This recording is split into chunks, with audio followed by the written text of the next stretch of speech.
कल आपका MD cat का एग्जाम है और मैं जानता हूँ हर साल की तरह न जाने कितने ऐसे बच्चे होंगे उन्होंने सिलेबस को कवर कर लिया, कितनी बार रिवाइज भी कर लिया है, लेकिन फिर भी आखिर टाइम पर कुछ ऐसी मिस्टेक करते हैं जिसके से हर साल बच्चे एग्जाम हॉल में पैनिक कर जाते हैं और वो क्वेश्चन भी जिनके आंसर उन्हें आते हैं वो भी गलत कर रहे होते हैं। आप ये मिस्टेक कभी नहीं करें, इसके लिए आपको एमडी कैट से एक दिन पहले से लेकर एग्जाम हॉल में 180 एमसीक्यूज बिल्कुल करेक्ट फिल करने तक कुछ सिंपल सी स्ट्रेटजीज को फॉलो करना पड़ेगा। वो कौन सी हैं आओ समझते हैं। अस्सलाम वालेकुम। तो फिर कैसे हैं आप सब लोग? मेरा नाम अब्दुल्ला अहमद है। देखो मैं आपको एक रूल बताऊं, ये जो एमडी कैट एग्जाम है ना, ये गेम ऑफ नर्स है। अब इस टाइम इससे फ़र्क नहीं पड़ता किस बच्चे ने कितनी बार रिवाइज कर लिया है, कितनी प्रैक्टिस कर ली है, बल्कि फ़र्क इससे पड़ता है कौन अपने आप को इन आखिरी टाइम में काम रख पाता है, पुरस्कून रख पाता है। क्योंकि देखो मैं आपको एक बात बताऊं, जो आपका कल एग्ज़ाम आएंगे ना, उस एग्ज़ाम में जो भी एमसीक्यूज होंगे आप सब ने कभी ना कभी पढ़े हुए होंगे और उनके आंसर ऑप्शन में मौजूद होंगे, लेकिन इन ऑप्शन से आंसर को वही बच्चा करेक्ट फिल कर पाएगा जिसने अपने आप को पुरस्कून रखा होगा, पैनिक होने से बचाया होगा। इसके लिए आपने ना कुछ सिंपल सी स्ट्रेटजीज को फॉलो करना है। वो कौन सी है? जिसमें नंबर 1 पे आता है लास्ट आवर रूल। देखें ये एफएस एग्जाम नहीं है, एमडी कैट का है। अक्सर बच्चे पता क्या करेंगे, वो पेपर से 1 घंटे पहले तक पढ़ रहे होंगे। यहाँ पर आपने ऐसा कभी नहीं करना होता। देखें ना एफएस एग्जाम में क्या था, एक बुक थी, गिनती के लॉन्ग शॉर्ट थे, आप बार रिवाइज कर सकते थे। लेकिन एमडी कैट में आपके पूरे 2 साल का कोर्स होता है, इससे एंड पर रिवाइज नहीं कर सकते मुकम्मल। इसलिए ना यहाँ पर जो मेन काम होता है, आपने सिलेबस कभी ना कभी सारा पढ़ा हुआ होता है, बस आपने एक दिन पहले एग्जाम से अपना वो काम रखना होता है। सिर्फ हल्का फुल्का काम करना है, जैसे क्या हो गया, इंग्लिश हो गया, लॉजिकल रीजनिंग हो गया, और आपने रात 8-9 बजे तक सारी किताबें बंद कर देनी है। बस इसके बाद खोलने की कोई इजाज़त आपको नहीं है, नहीं खोलना आपने, ठीक है। अब बातें मेन गेम शुरू होती है।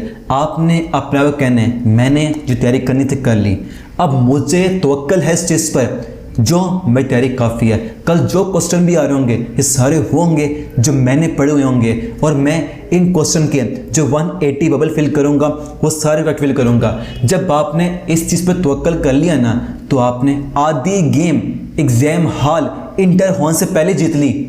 बाकी जो आधी रह गई है, आए हम वो एग्ज़ाम हॉल में पेपर को अटेम्प्ट करते हुए वो पूरी कर लेंगे। जिसमें नंबर 1 पे क्या, आपने अपने एमडी एग्जाम को अटेम्प्ट कैसे करने हैं आओ देखते हैं। नंबर 1 पे क्या, नोट सब्जेक्ट वाइज। अक्सर बच्चे मुझसे पूछते हैं कि सर हम किस बुक को टाइम कितना दें, तो मैं कहता हूँ आपको किसने कहा आपने एमडी कैट में सॉल्व करना सब्जेक्ट वाइज, बल्कि आपने क्वेश्चन पेपर को सोल्व करना होता है कंप्लीट राउंड में 180 एमसीक्यूज राउंड लगाने होते हैं 180 एमसीक्यूज के।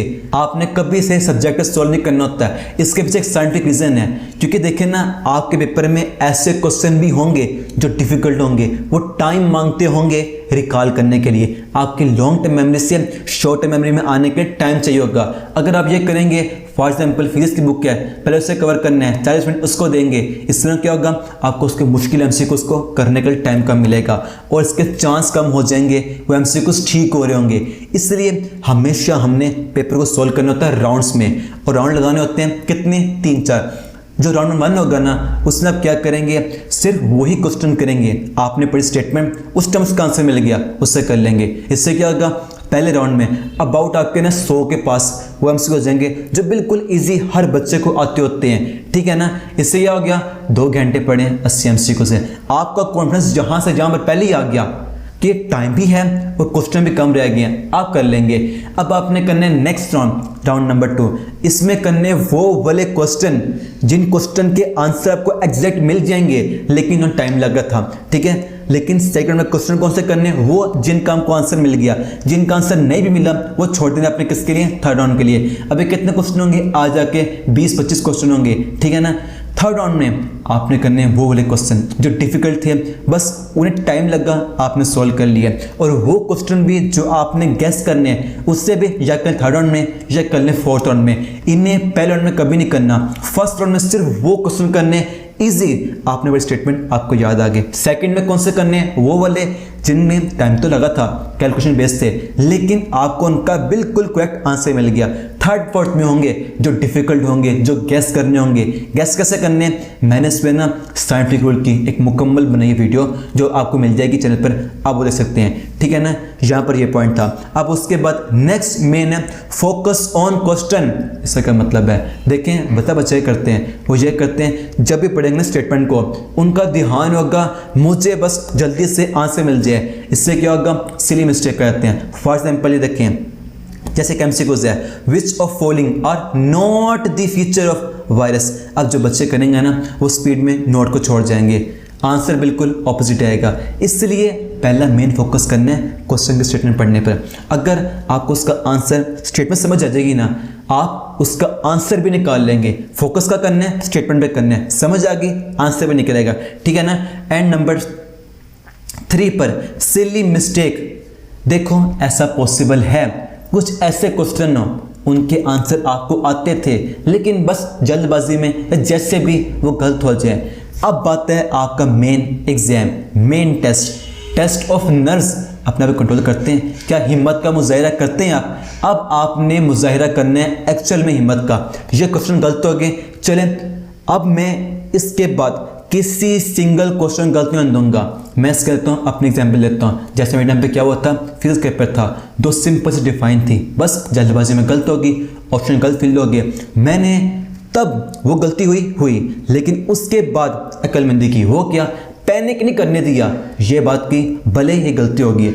इसके बाद मैं किसी क्वेश्चन को गलत नहीं दूंगा।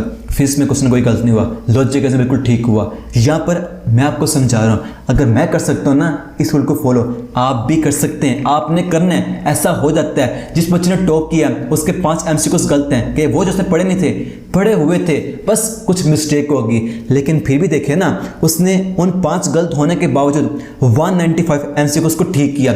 अगर वो ठीक किया ना तो तभी टॉप किया उसने। इसलिए आपने कभी भी पैनिक नहीं करना। उस टाइम गलत हो गए, अपने वो कहें अब मैं अगला गलत नहीं दूंगा, ये जो हो गया सो हो गया, ठीक है ना। अब उसके बाद नेक्स्ट है बबल शीट स्ट्रेटजी। सबसे मेन है, हर साल बच्चे मिस्टेक करते हैं, वो क्या, यहाँ पर यूज़ करते हैं एफएससी के माइंडसेट को। वहाँ पर देखे ना वो अलग केस था एफएससी, उसमें क्या था, आपने पढ़े स्टेटमेंट और आपने बबल के ना डॉट लगा लिया। अब जब टाइम खत्म होगा, एग्जामिनर आएगा, आपसे लिख रहे क्वेश्चन पर, बबल आपके पास रहेंगे, जब मर्जी फिल करें। लेकिन ये एम्प्टी कैट है, जैसे ही टाइम खत्म होने ना एग्जामिनर ने आते ही बबल शीट छीननी है। और हर साल बच्चों के डाउट लगे होते हैं, बबल फिल नहीं कर पाते। ये मिस्टेक आपने कभी नहीं करनी, आपने अभी से इसकी प्रैक्टिस करनी है। और करना क्या है, स्टेटमेंट पढ़ी उसके बाद फिल लगाना है। और जो एग्जाम डे होगा ना उस दिन टाइम पे उठने के बाद टाइम होता है ना, कुछ पढ़ने का कुछ करने का मन चाहता है, मैं आपको स्ट्रॉन्गली रिकमेंड करूंगा आप उस टाइम ना प्रैक्टिस कर लें। बबल शीट लें जो कॉपी होगी उसकी, उसको ना वैसे फिल प्रैक्टिस करें, 2-3 फिल करें, आपकी प्रैक्टिस हो जाएगी, आपके बॉल पॉइंट फ्लो में आ जाएगी। आपने से सोल्व कैसे करना है। इस तरह जो हर साल बच्चे एक मिस्टेक कर रहे होते हैं ना, एक प्रॉब्लम आ रही होती है, उनके हाथ काम रहे होते हैं, आपके साथ ये नहीं होगा, ठीक है ना। एंड उसके बाद स्ट्रेटजी नंबर 6 है वाटर बॉटल। ये क्या, इसका क्या मतलब है, देखें आप एक मेडिकल स्टूडेंट हैं या आपने पढ़ा हुआ होगा, हमारी बॉडी मिलकर बनी होती है वाटर से और हमारा ब्रेन वाटर से होता है। जब भी आप क्वेश्चन आपने पढ़ा है ना, आपको उसकी समझ नहीं आ रही, याद नहीं इसका आंसर आ रहा, पता है ऐसा क्यों हो रहा है, आपके न्यूरॉन कनेक्ट नहीं कर पा रहे। क्यों कनेक्ट नहीं कर पा रहे, क्योंकि ना आप डिहाइड्रेट हो गए, आपकी बॉडी में पानी की कमी हो रही है। जब आप साथ साथ एग्जाम में ना राउंड लगाए ना, पानी पीते रहेंगे ना, आपकी बॉडी हाइड्रेट रहेगी। इस तरह जो न्यूरॉन होंगे आपकी लॉन्ग टर्म मेमोरी से शॉर्ट टर्म मेमोरी में रिकॉल करते रहेंगे और आपको जो क्वेश्चन के आंसर मुश्किल भी लग रहे हैं ना वो आपको याद आते रहेंगे। ये आपको ना पैनिक बन जाएगा। इसलिए आपने वाटर की बोतल अपने मस्त लेके आनी है, ठीक है ना। एंड आखिर पे आपके लिए एक लास्ट 1-to-1 मेंटरशिप इसके बाद भी होती रहेंगी, लेकिन ये आपके और आपके भाई की तरह ना थोड़ा पास आ जाओ ना। देखें आपने अपना इन आखिरी टाइम पे सिर्फ 2 बातें याद रखनी है। नंबर 1, जो आपने तैयारी कर लिया उससे बिल्कुल सेटिस्फाइड हो जाओ। आपने ये यकीन रखना है जो क्वेश्चन भी आ रहे होंगे ना एग्जाम में वो वही आ रहे होंगे जो आपने तैयार किया है, उससे क्वेश्चन आ रहे होंगे, ठीक है ना। एंड जो आप इसके क्वेश्चन के बबल फिल करेंगे वो सारे 180 के 180 बिल्कुल करेक्ट होंगे। क्योंकि याद रखो आपने अपने रब पे तवक्कल रखना है। जिन्होंने इससे पहले एमडी क्रैक किया ना उनको नवाजने वाले रब भी आपके रब हैं। और जब उन्होंने आपको नवाजा ना, खुद ब खुद रास्ते बन जाएंगे आपके लिए। बस अपने रब पर तवक्कल रखना है, वो भी कितना 100%। तवक्कल कभी भी आधा नहीं होता, या तो ये 0 होता है या होता है 100%। और आपने रखना है क्या, पूरा 100%। और अपनी तरफ से कोशिश करनी है, आखिरी टाइम तक 100% करनी है, ठीक है ना। अपना बेस्ट देना है और इंशाल्लाह आप अपने ड्रीम को ज़रूर अचीव करेंगे।